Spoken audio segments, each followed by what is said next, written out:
Magandang araw sa lahat. Ayan, ang ganda ng weather dito sa ating kinalalagyan. Kumusta kayo lahat dyan? So, lipat-lipat ang buhok, mahangin sa labas. Kaya pasensya na. Pupunta ako doon sa school sa St. Francis. Kaya tingnan natin kung anong meron doon. Samahan nyo ako at let's go! Guys, patay tayo. Parang nawawala na yata ako. Saan kaya banda yun? Parang nasa dulo na ako. Hindi ko pa nakita yung pangalan. Where nakaha ito? Nawawala. Ang hirap pa naman ang daan.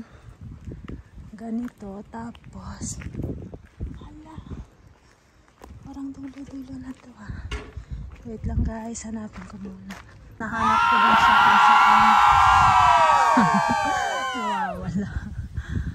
St. Francis doon sa loob. Yun ang school. At ang aga natin 30 minutes more to go.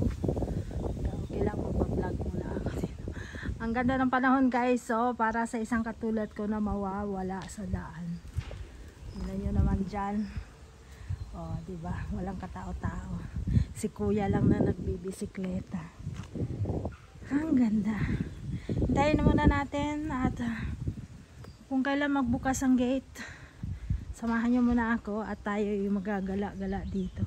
Ang ganda ng place guys, so puro talaga siyang puno. Mapuno na paligid. Ayan. Kakaiba lang ang itsura ng ano kaya ang puno na yan, may bunga. Where is the bunga? Ayun. Ano kaya yan guys, no? Walang peras. Pero hindi naman. Oh, diba? Dito lang. What? Hindi ko alam, hindi ko siya kilala. Kung kilala nyo ang kung ano ang puno na yan. Ako hindi ko siya kilala. Parang ano siya. O, dito na lang tayo magtambay habang wala pa yung ano.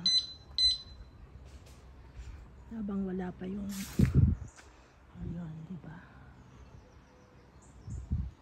Wala bang squirrel dyan. Guys, yun sa puno.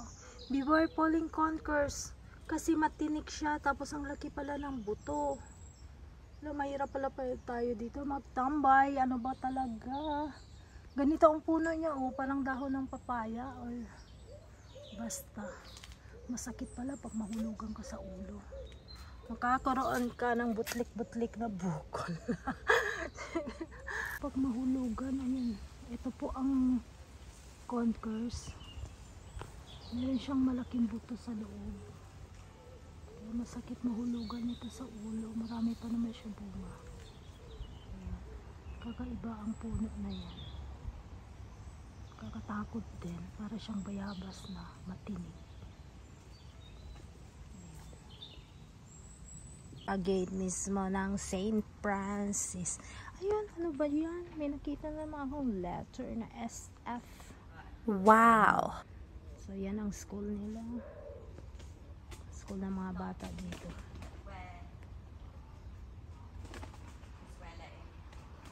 Ang ganda ng views, may birds pa doon, ganda ng weather.